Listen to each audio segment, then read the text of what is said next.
अरे खुद भी खाओ और उन जानवरों को भी खिलाओ। इन सब चीज़ों में अहल अकल के वास्ते कुदरत इलाही के निशानियाँ है। थोड़ा समझ कर बैठ कर थोड़ा सा सोचेंगे तो इसमें कुदरत इलाही के यानी अल्लाह के कुदरत के कुछ निशानियाँ हैं, ये तुमको मालूम पड़ जाएगी।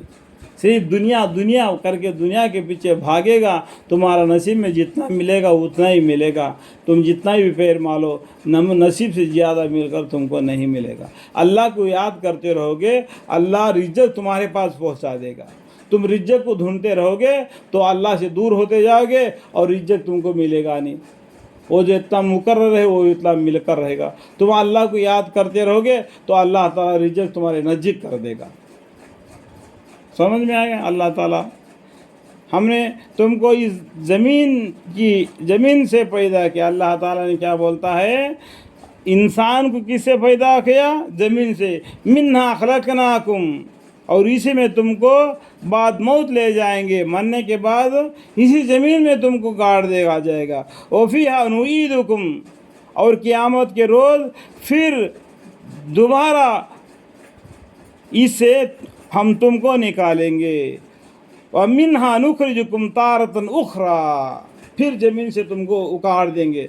देखो यहाँ पर एक दबी बात है, समझने की बात है, मैं बता देता हूँ। जब कब्रिस्तान में जाते हैं ना मुर्दे को दफनाने के लिए, तो लोग बोलते हैं कि यहाँ पर दुनिया के बातें मत करो बोलते थे, वही दुनिया के बातें ज़्यादा बोलते हैं। तुम्हारा तनख्वाह कितना है, मेरा तनख्वाह कितना है, मैं इतना ज़मीन डाला, मैं उतना ज़मीन डाला। अरे मरा हुआ कहाँ पर है, मट्टी में गाड़ रहे, कल तेरे को भी उसी उधर ही जाना पड़ेगा। इस बात को सोचने से थोड़ा सा तो अकल आ जाएगा। यानी अल्लाह का जिक्र में अल्लाह की वो वहदानियत से डर लग जाएगा, अल्लाह की इबादत में आ जाएगा। लेकिन ये डरेगा नहीं। वहाँ भी मैं मिर्ची डाला, कपास डाला, वो डाला, ये डाला, इतना कमा, इतने मकान है, इतना पैसा है, ये नौकरी है, वो नौकरी है, यही बातें बोलते हैं। उसके बाद में जो मरता है ना, जो आदमी वो बोलते हैं कि मिट्टी लेके उसके ऊपर सुबहान अल्लाह, अल्हम्दुलिल्लाह, अल्लाह अकबर, इस तरीके से जिक्र करके उस मुर्दे का कब्र में डाल दो। ये कोई भी किताब से साबित नहीं, कुरान से साबित है। यही 3 मरतबा 3 आयतें 3 मरतबा पढ़ के 3 ढेले देना चाहिए मुर्दे को। देखा, मिन्हा खलकनाकुम, ये को वफ़ीहा नुईदुकुम व मिन्हा नुखरिजुकुम तारतन उखरा। इस तरीके से 3 आयतें पढ़ के उस तीनों मिट्टी का ढेले उसको देना चाहिए कब्र में। समझ में आ गया? यहाँ पर कुछ दबी बात मैं बता दिया। और हमने इस फिरौन को अपने वहाँ सब निशानियाँ दिखलाई, अल्लाह की निशानियाँ फिरौन को दिखलाया। जब भी वो झुटलाया फिर भी वो झुटलाते ही रहा। क्या हुआ? इनकार ही करता रहा और कहने लगा कि अये मूसा अलैहिस्सलाम, तुम हमारे पास इस वास्ते आए होगे कि हमको हम हमारे मुल्क से अपने जादू के ज़ोर से निकाल बाहर कर दो। जैसे सांप डालते हैं ना, बगल में हाथ डाल के निकालते रोशन हो जाता है ना, इसको जादू समझा उसने। ये मौजज़ात है लेकिन वो जादू समझा। ये जादू के जोर से तुम अपने मुल्क से हमसे छीनना चाहते हो तुम, इस तरीके से फिरौन ने बोल दिया। और मूसा अलैहिस्सलाम क्या बोल रहे? तेरा मुल्क मेरे को नहीं चाहिए, तुम अल्लाह से डर, एक अल्लाह को मान, तू खुद में अल्लाह करके ये मत। देखो कुरान में क्या है, क्या फिरौन करके एक ही नाम है मूसा अलैहिस्सलाम के। हम आगे देखेंगे यूसुफ अलैहिस्सलाम के पास भी जो बादशाह था वो भी फिरौन था, लेकिन वो अल्लाह करके वो नहीं कहा मैं अल्लाह हूँ मेरी इबादत करो, इस तरीके से उसने नहीं कहा। जो फिरौन ने कहा था कि मैं ही तुम्हारा अल्लाह हूँ और तुम मेरी इबादत करो। एक दिन ये मरेगा, उसके बाद में किसका इबादत करेंगे? इस बात को सोचना चाहिए। अल्लाहुम्मा अग़फ़िरली। तो फिरौन ने इतना गलती में रह गया कि वो कितना दिन जिंदा रहेगा? सदा जिंदा रहेगा क़यामत तक के लिए, ताकि उसकी इबादत किया जाए। हमेशा जिंदा रहने वाली कौन सी जात है? अल्लाह है, युही व युमीत। बिस्मिल्लाहिर्रहमानिर्रहीम, अलिफ लाम मीम ज़ालिकल कय्यम, अलिफ लाम मीम ज़ालिकल आयत में। تو کیا ہے کہ ہمیشہ زندہ رہنے والی ذات کون ہے؟ اللہ ہے، اس کی عبادت کرنا چاہیے۔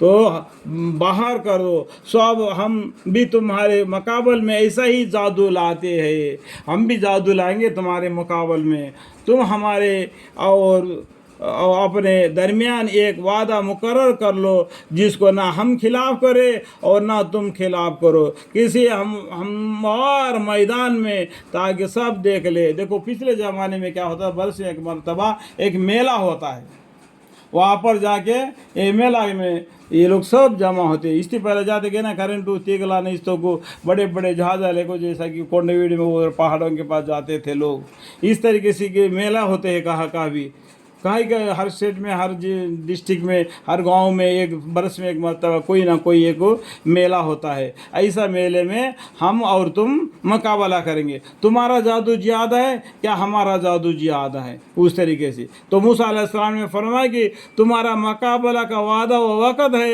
وہ دن ہے جس میں تمہارے میلہ ہوتا ہے۔ دیکھو بھائی ابھی بتایا نا، ایک میلہ ہوتا ہے نا ہر گاؤں میں، کہ برس میں ایک مرتبہ کوئی ایک میلہ ہوتا ہے، وہاں پر بہت سے لوگ جمع ہو جاتے، اس دن ہم یہ کام کریں گے، اور جس میں دن چڑھے لوگ جمع ہو جاتے ہیں۔ غرض یہ سن کر فرعون دربار سے اپنے جگہ لوٹ گیا، پھر اپنے مکرم کا یعنی جادو کا سامان جمع کرنا شروع کیا۔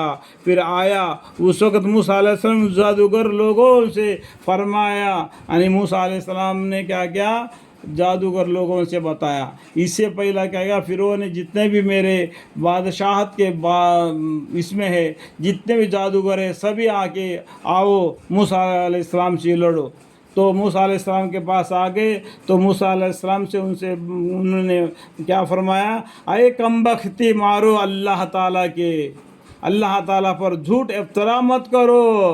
موسیٰ علیہ السلام سے ان جادوگروں سے کیا بولا، اے کم بخت مارو اللہ تعالیٰ پر جھوٹ افطرا مت کرو، کبھی وہ یعنی خدا تعالیٰ تم کو کسی قسم کی سزا میں بالکل نیست و نابود کر دے۔ اس طریقے سے اللہ تعالیٰ کے احکام کو سنا کر ان جادوگروں کو موسیٰ علیہ السلام نے ڈرایا، اور جو جھوٹ باندھتا ہے وہ آخر کار ناکام رہتا ہے، جو جھوٹ باندھتا ہے وہ آخر کار ناکام رہتا ہے۔ پس وہ جادوگر یہ بات سن کر باہم اپنی رائے میں اختلاف کرنے لگے۔ پھر بھی ان کو کیا وہ جادوگر نے اپنے بارے میں اختلاف کرنے لگے، دیکھو یہ ہم کو الٹا ڈرا رہے، الٹا کچھ ایسا آپس میں بولنے لگے، کیا بولے اللہ بہتر جانے۔ وہ خفیہ گفتگو کرتے رہے، یہ آخر سب متفق ہو کر کہنے لگے کہ بے شک یہ جادوگر ہے، ان کا مطلب یہ ہے کہ اپنے جادو کے زور سے تم کو تمہاری سرزمین سے نکال باہر کرے، اور تمہارے وعدہ